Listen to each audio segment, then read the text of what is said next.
सोच्ने। अशोकको पालामा राजा अशोकको पालामा धर्मराजा भनेर अशोक कहलाइनु हो।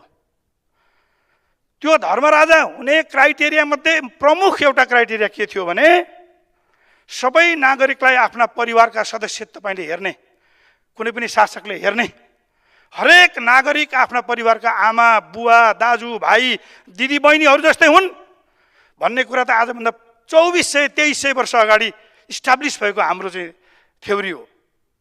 अनि आज तपाईहरुले सत्तामा बस्ने बित्तिकै यस्तो निर्ममतापूर्वक अनि दिन दहाडै अनेस्टली भन्दाखेरि तपाईहरु सर्ट प्यान्ट त लाउनु भएको छ तर निर्लज्ज हुनुहुन्छ।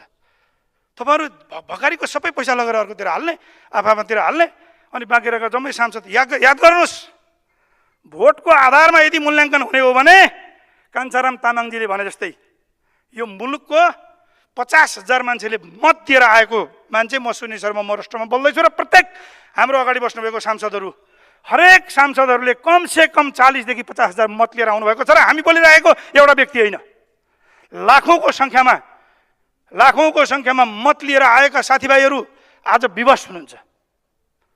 अनि तपाईहरु सुन्नुहुन्छ, यहाँबाट फर्किनुहुन्छ, झोला बोक्नुहुन्छ अनि भन्नुहुन्छ हाम्रा क्षेत्रमा ल्याइहाल्यो 131 वटा मेरामा हालेको छ, फलानामा हालेको छ, अरूको जेसुकै होस्। तर हेर्नुहोस् एक दिन यो मरेर जाने जिन्दगी हो, हिसाब हुनेवाला छ उपरमा। आज तपाईले गर्नुभएको पाप र धर्मको एक दिन हिसाब हुन्छ। जनताको गाउँ-गाउँबाट पसिना गरेर पठाएको पैसा पाई गरेर पठाएको कर तपाईका भकारीमा आइसके पछाडि तपाईले अघोषित रूपमा, म यसलाई अघोषित रूपमा भन्दैछु, लुट्नु भएको छ। यसरी पाइँदैन लुट्न। यो अघोषित रूपमा लिगल अथवा सत्तालाई कानुनलाई आफ्नो हातमा लिएर लुटिएको हो।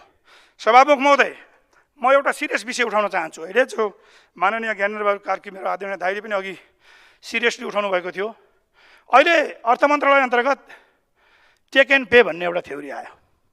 अर्थमन्त्रीजी प्रति मेरो कुनै शङ्का छैन, तपाई बडो शालीन मान्छे हुनुहुन्छ, क्लिन मान्छे हुनुहुन्छ, तपाईको स्वाभिमानप्रति, तपाईको निष्ठाप्रति, तपाईको छविप्रति मेरो प्रश्न होइन।